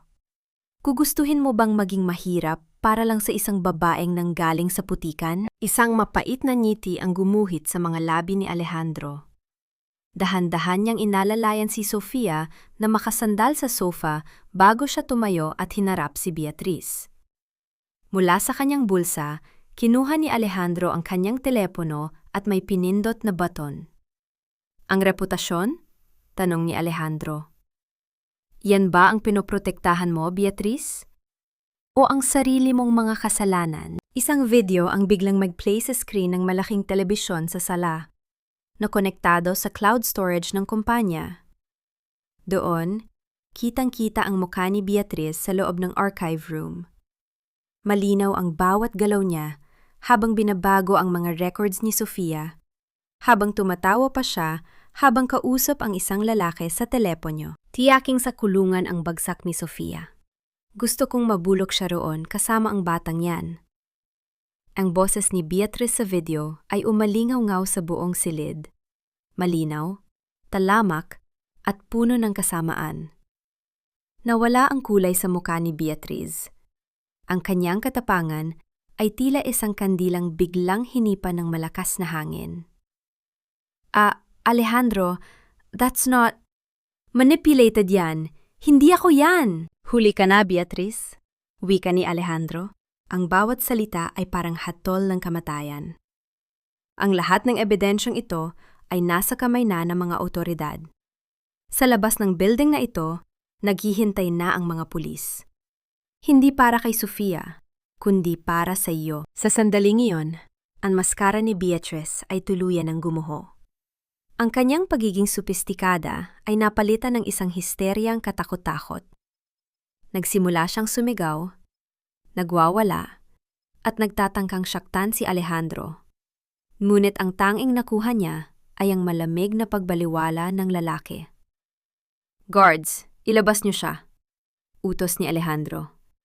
"At siguraduhin ninyong hinding-hindi na siya makakatapak sa anumang pag-aari ng mga Villarreal." Habang pilit na inilalabas si Beatriz, ang kanyang mga huling sigaw ay unti-unting nalunod sa tunog ng ulan. Ang karma ay tila isang mabilis na tren na sumagasa sa lahat ng kanyang mga plano. Ngunit sa loob ng silid, ang tunay na krisis ay nagsisimula pa lamang. Isang matinding daing ang kumawala sa mga labi ni Sofia. Ang kanyang mukha ay kasing puti na ng papel, at ang kanyang mga kamay ay nanginghinig habang hinahawakan ang kanyang puson. Ang sakit ay tila isang higanting alon na dumarating ng mas mabilis at mas malakas kaysa sa dati. "Alejandro, hindi ko na kaya," bulong ni Sofia. Ang kanyang boses ay tila isang huling hiling. Nataranta si Alejandro. Binuhat niya si Sofia, walang pakialam sa lakas ng ulan o sa panganib ng kalsada. Isinakay niya ito sa sasakyan. Ang kanyang puso ay tila sasabog sa takot. Habang nagmamaneho siya, patungo sa ospital, nakita niya ang dugo na dahan-dahang dumadaloy sa binti ni Sofia. Isang senyales na ang buhay ng ina at anak ay nakabitin na sa isang napakanipis na sinulid. "Kumapit ka, Sofia. Please, huwag mo akong iwan." Pagsusumamo ni Alejandro, habang ang kanyang mga luha ay humahalo sa basang muka dahil sa ulan. Sa loob ng emergency room, ang lahat ay naging malabo para kay Sofia. Ang mga boses ng mga doktor, ang tunog ng mga kagamitang medikal, at ang mahigpit na hawak ni Alejandro ay tila nagiging malayo. Ang kanyang huling alaala bago tuluyang mawalan ng malay ay ang mukha ni Alejandro na puno ng takot at pag-ibig, at ang isang tanong na tila sumasakal sa kanyang hininga. Mabibigyan pa ba sila ng pagkakataong itama ang lahat o huli na ang lahat para sa kanilang tatlo? Ang bawat segundo sa pasilyo ng ospital ay tila isang taon ng paghihirap para kay Alejandro. Ang mabilis na pag-ikot ng mga gulong ng stretcher, ang nagmamadaling mga hakbang ng mga nurse, at ang malamig na hanging dala ng ulan mula sa labas ay naghalo-halo sa isang eksenang tila mula sa isang malupit na panaginip. Puting-puti ang mukha ni Sofia, halos hindi na makilala dahil sa tindi ng sakit at pagkawalaan ng dugo. Ang kanyang mga kamay, na dati ay laging nagbibigay ng init kay Alejandro, ay kasing lamig na ng yelo. "Huwag kang bibitaw, Sofia. Naririto na tayo. Please, huwag mo akong iwan." Ang pagsusumamo ni Alejandro habang pilit siyang sumasabay sa takbo ng mga medical staff. Ang kanyang mga kamay ay nabahiran na rin ng dugo. Ang dugo ni Sofia, ang dugo ng kanilang anak. Nang marating nila ang pintuan ng operating room, hinarahan siya ni Dr. Mateo. Ang mukha ng doktor ay puno ng tensyon at seryosong pag-aalala. Sa sandaling iyon, wala na ang kompetisyon sa pagitan nilang dalawa. Tanging ang buhay ni Sofia ang nakataya. "Alejandro, hanggang dito ka na lang. Kailangan may kapilos ng mabilis," madiing sabi ni Mateo. "Mateo, iligtas mo sila. Ibibigay ko ang lahat, kahit ang buhay ko. Iligtas mo lang sila," sigaw ni Alejandro. Ang kanyang boses ay basag at puno ng desperasyon. "Gagawa kami ng paraan, pero kailangan mong ihanda ang sarili mo. Masyadong maraming dugo ang nawala sa kanya. Emergency C-section ito, at kailangan nating ipagdasal na kayanin ng puso niya ang stress." Ang huling salita ni Mateo bago tuluyang sumara ang mabigat na pinto ng operating room. Naiwan si Alejandro sa labas, mag-isa sa gitna ng malamig at tahimik na hallway. Napasandal siya sa dingding at dahan-dahang napaupo sa sahig, itinago ang kanyang mukha sa kanyang mga palad. Doon, sa gitna ng katahimikan ng gabi, ang makapangyarihang Alejandro Villarreal ay humagulgol ng parang isang bata. Ang bawat luhang pumapatak ay puno ng pagsisisi. Naalala niya ang bawat sandaling pinaiyak niya si Sofia, ang bawat gabing hinayaan niya itong magdusa. Ang lahat ng karangyaan niya ay walang silbi sa harap ng pintuang ito. Sa loob ng operating room, ang labanan sa pagitan ng buhay at kamatayan ay nagpapatuloy. Para kay Sofia, ang mundo ay naging isang malawak na karagatan ng kadiliman. Wala siyang nararamdamang sakit, tanging isang malamig na katahimikan. Sa gitna ng kadilimang yon, narinig niya ang isang mahinang tinig. Ang iyak ng isang sanggol na tila tumatawag sa kanya mula sa malayo.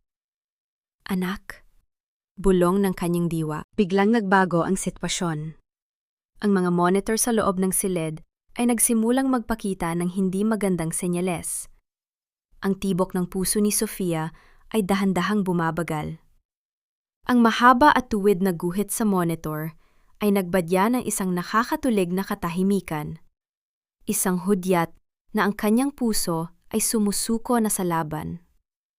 "We're losing her! Flatline! Clear!" Sigaw ng isang nurse. Ginamit ni Mateo ang lahat ng kanyang kakayahan. Ang bawat shock mula sa defibrillator ay tila isang pagtatangka na hilahin si Sofia pabalik mula sa kabilang buhay. Ngunit si Sofia ay tila ayaw nang bumalik. Sa kanyang paningin, nakikita niya ang isang liwanag kung saan walang sakit, walang gutom, at walang mga Villarreal na mananakit sa kanya. Ngunit sa gitna ng kanyang paglayo, naramdaman niya ang isang mainit na haplos sa kanyang kamay. Isang haplos na puno ng pagsusumamo. Isang boses na paulit-ulit na tumatawag sa kanyang pangalan. "Sofia, bumalik ka. Ang anak natin. Kailangan ka ng anak natin." Iyon ang boses ni Alejandro. At kasabay niyon, isang malakas na iyak ng sanggol ang pumuno sa buong operating room. Isang buhay na nagmula sa kanyang hirap at sakripisyo. Napatigil ang lahat. Ang mahabang guhit sa monitor ay biglang gumalaw, dahan-dahan, mahina. Ngunit naroon, isang muling pagtibok ng puso. Ang himala ng buhay ay naganap sa gitna ng bingit ng kamatayan. Sa labas, nakita ni Alejandro ang pagbukas ng pinto. Lumabas si Mateo, pawisan, pagod. Ngunit may bahagyang ngiti sa kanyang mga labi. Hawak ng isang nurse ang isang maliit na sanggol na nakabalot sa asul na kumot. "Ligtas ang bata, Alejandro?" Isang malusog na lalaki. Wika ni Mateo. "Si Sofia?" "Kumusta si Sofia?" Agad na tanong ni Alejandro. Ang kanyang puso ay tila tumigil sa pagtibok habang naghihintay ng sagot. Tumingin si Mateo ng diretso sa kanya. Ang kanyang boses ay mababa. "Nailigtas namin siya, pero nasa koma siya ngayon. Hindi namin alam kung kailan siya magigising. Ang kanyang katawan ay sumuko sa sobrang pagod at stress.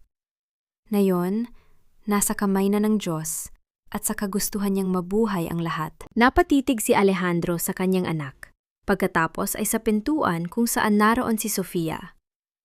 Ang tagumpay ay may kasamang matinding pait.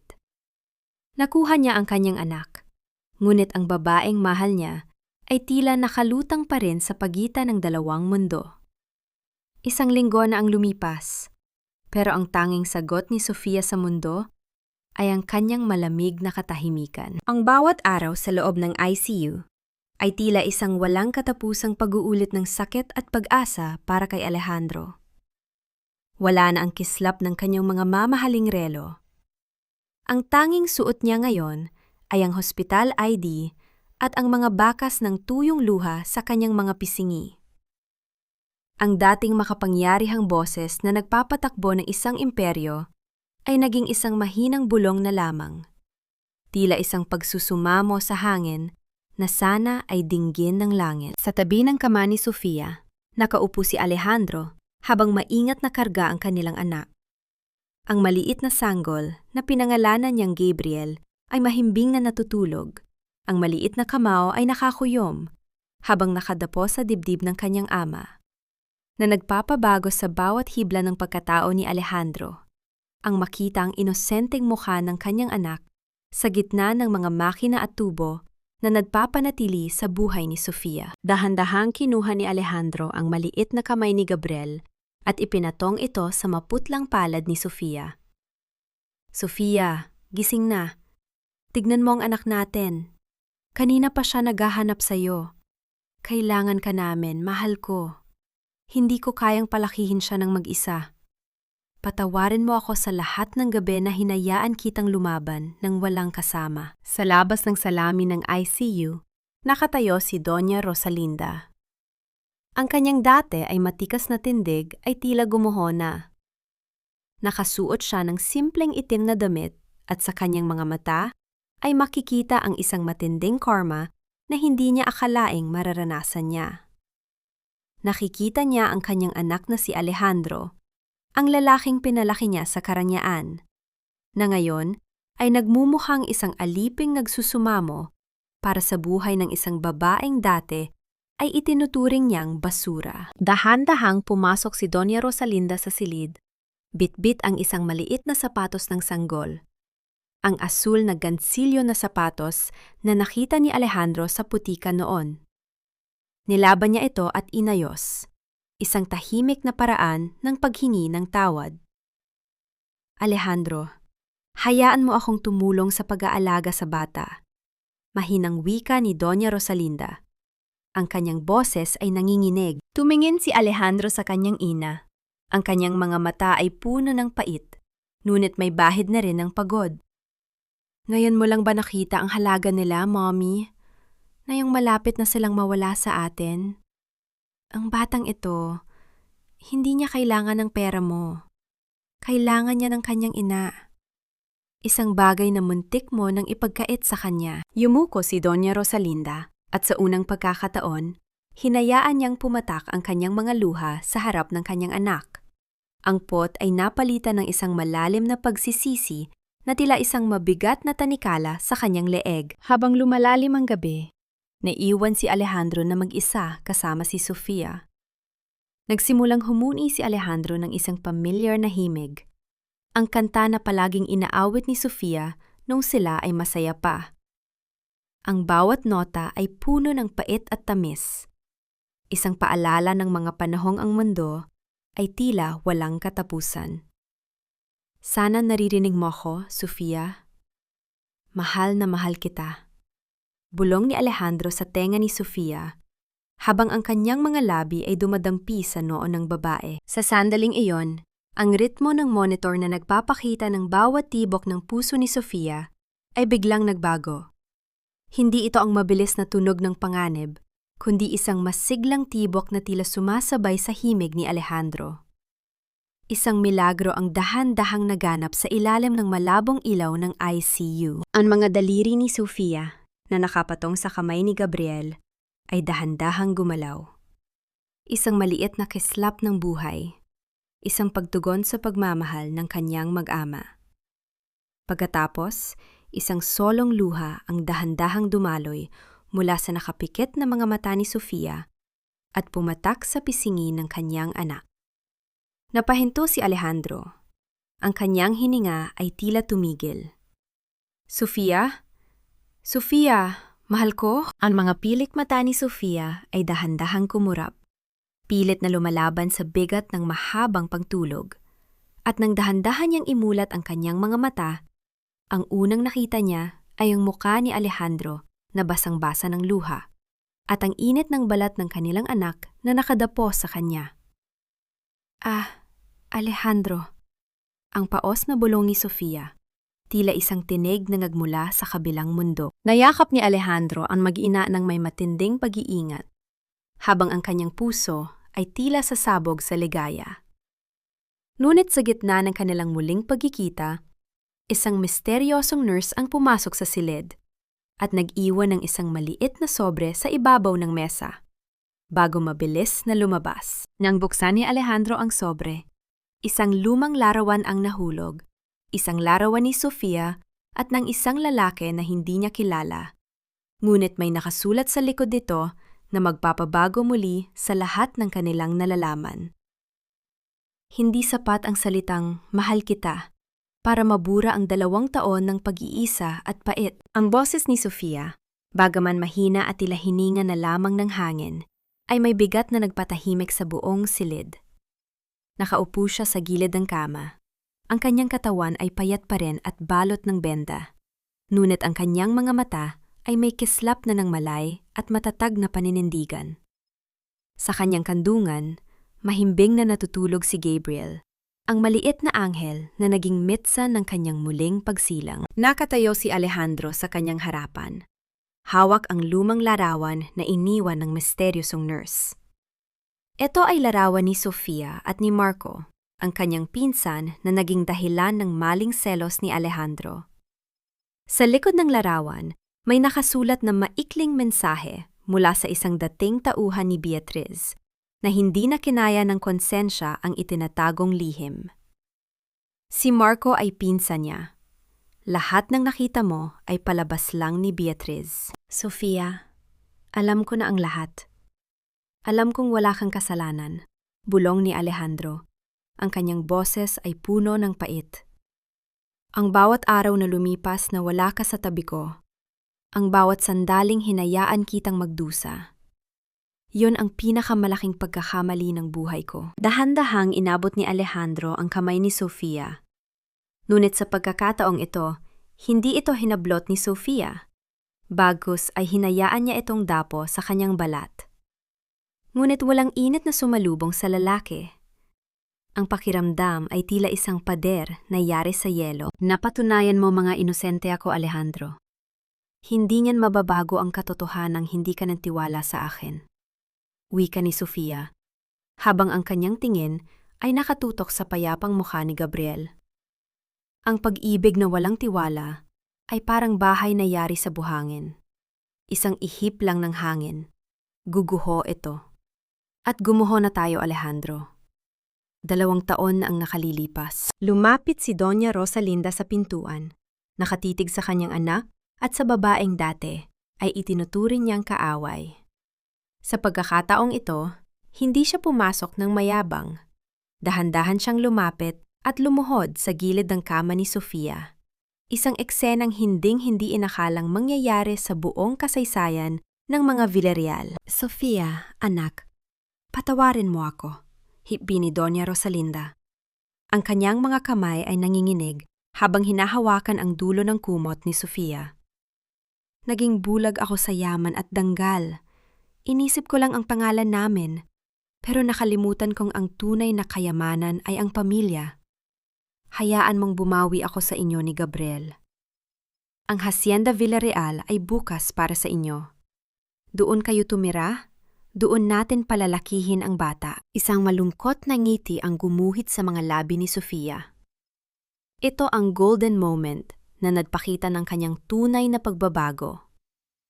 Dahan-dahan niyang hinaplos ang kamay ni Doña Rosalinda. Hindi dahil sa utang na loob, kundi dahil sa awa. Salamat sa alok niyo, Doña Rosalinda, mahinang sagot ni Sofia. Pero hindi ko kailangan ng palasyo para maging masaya ang anak ko. Ang kailangan ni Gabriel ay isang inang buo ang pagkatao. Isang inang hindi na kailanman yuyuko sa sinuman dahil lang sa hirap. Magpapalakas muna ako. At paglabas ko rito, pupunta kami sa probinsya. Sa maliit na bahay ni Tita Sol.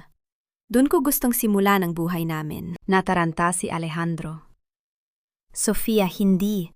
Hayaan mong alagaan ko kayo. Hindi mo kailangang mag-isa muli. Hindi ako mag-iisa, Alejandro. Kasama ko ang anak ko. Matatag na sagot ni Sofia. Ang pagpapatawad ay isang mahabang landas. Hindi ito natatapos sa isang gabi ng pag-amen. Kailangan ko munang mahanap ang sarili ko.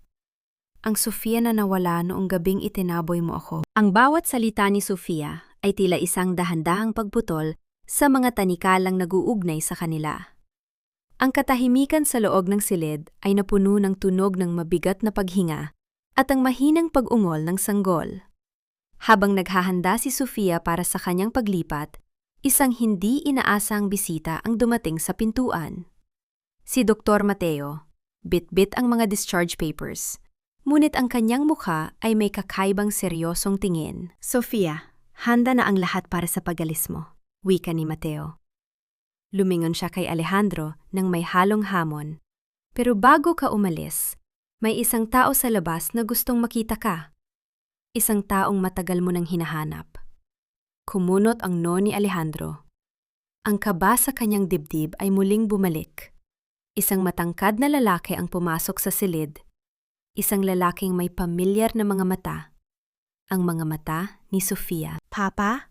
Ang gulat na sambit ni Sofia habang ang kanyang mga kamay ay dahan-dahang bumitaw sa pagkakahawak kay Gabriel. Ang muling paglitaw ng kanyang ama na akala niya ay matagal lang pumanaw ay tila isang huling twist na magpapabago sa direksyon ng kanyang kinabukasan. Si Alejandro ay napako sa kanyang kinatatayuan. Ang pagdating ng ama ni Sofia ay maaring maging huling pako sa krus ng kanyang pag-asa na makuha muli ang babaeng mahal niya. Lumipas ang 3 taon, at ang mga alaala ng masakit na ulan sa Maynila ay tila naging mga pahina na lamang ng isang lumang aklat na nahanap na ang huling kabanata. Sa isang tahimik na dalampasigan sa Batangas, kung saan ang tunog ng banayad na hampas ng alon sa pampang, ay tila isang oyayin ng kapayapaan, isang maliit na batang lalaki, ang masayang tumatakbo sa maputing buhangin. Papa! Tignan mo, ang laki ng shell! Ang masiglang sigaw ni Gabriel. Ang kanyang mga mata ay nagniningning sa tuwa, kasing kulay ng langit sa dapit hapon. Mabilis siyang binuhat ni Alejandro at pinatong sa kanyang mga balikat. Wala na ang mamahaling suit ng bilyonaryo. Suot ni Alejandro ang isang simpleng puting linen shirt. Ang kanyang balat ay bahagyang nangitim dahil sa madalas na paglalaro sa ilalim ng araw kasama ang kanyang anak. Sa bawat tawa ni Gabriel, makikita sa mukha ni Alejandro ang isang uri ng kayamanan na hindi kailanman mabibili ng kahit anong stock market sa mundo. Mula sa malayo, nakatitig si Sofia sa kanyang mag-ama habang dahan-dahang humihigop ng tsaa sa balkonahe ng kanilang bahay bakasyunan. Katabi niya ang kanyang ama, si Don Teodoro, na matapos ang mahabang panahon ng pagtatago dahil sa maling paratang sa negosyo noon, ay muling nabawi ang kanilang dangal at ari-arian. Ang pagbabalik ng kanyang ama ang naging huling piraso ng puzzle para tuluyang mabuo muli ang pagkatao ni Sofia. Hindi na siya ang dukhang encoder na pwedeng tapakan. Siya na ngayon ang tumatayong tagapamahala ng kanilang sariling negosyo. Isang babaeng may paninindigan at sariling pangalan. Dahan-dahang lumapit si Alejandro at naupo sa tabi ni Sofia, habang si Gabriel ay abala sa paglalaro sa paanan ng kanyang lolo. Hinawakan ni Alejandro ang kamay ni Sofia at sa pagkakataong ito, naramdaman niya ang init ng pagtugon ng babae. Sofia, tignan mo sila. Mahinang sabi ni Alejandro. Ang kanyang boses ay puno ng emosyon. Sino ang mag-aakala na pagkatapos ng lahat ng bagyo, dito tayo dadalhin ng tadhana? Tumingin si Sofia sa mga mata ni Alejandro. Wala na ang put, wala na ang pait. Ang nakikita na lamang niya ay ang lalaking matiyagang naghintay. Ang lalaking hindi sumuko kahit ilang beses siyang itinulak palayo, at ang lalaking napatunayan ang kanyang pag-ibig sa pamamagitan ng gawa at hindi lang ng salita. Ang pagpapatawad ay hindi isang mabilisang desisyon, Alejandro. Wika ni Sofia. Ang kanyang boses ay kalmado at puno ng karunungan. Ito ay isang paglalakbay na pinili nating tahakin araw-araw. Pero ngayong, tinitignan ko ang anak natin at nararamdaman ko ang kapayapaan sa puso ko. Masasabi kong sulit ang lahat ng sakit. Sa kabilang dako ng harden, dumating si Doña Rosalinda, bit-bit ang isang tray ng mga sariwang prutas. Ang dating matikas at mapagmataas na matanda ay naging isang malambot at mapagmahal na lola. Hindi na siya ang kontrabida ng buhay ni Sofia. Siya na ngayon ang pinakamasugid na tagapagtanggol ng kanyang manugang at apo. Kahit si Dr. Mateo, na nanatiling matalik na kaibigan ng pamilya, ay madalas bumisita. Isang paalala na ang tunay na pagmamahal ay marunong magparaya para sa kaligayahan ng iba. Habang dahan-dahang lumulubog ang araw, at pinabalot ng kulay kahel ang buong kalangitan, sumandal si Sofia sa balikat ni Alejandro. Ang katahimikan sa pagitan nila ay hindi na nakakatakot. Ito ay isang katahimikang puno ng pag-unawa at pangako. Natutunan ni Sofia na ang sugat ng nakaraan ay hindi kailangang maging hadlang sa hinaharap. Ang bawat luhang pumatak noon ay naging mitsa ng isang mas matatag na pag-ibig. Ang pag-ibig na dumaan sa apoy ay ang pag-ibig na kailanman ay hindi na matutupok. Mahal kita, Sofia. Higit pa sa buhay ko. Bulong ni Alejandro sa gitna ng dapit hapon. Mahal din kita, Alejandro. Sa bagong simula na ito at sa lahat ng bukas na darating. Sagot ni Sofia. At sa ilalim ng pagbabantay ng mga bituin na dahan-dahang lumilitaw, ang pamilya Villarreal Santillan ay tuluyan ng nakahanap ng kanilang kanlungan. Ang kwento ng Sofia at ang batang binaliwala ay nagtapos hindi lamang sa isang kasalan, kundi sa isang matibay na pundasyon ng tiwala, respeto, at walang hanggang pag-asa.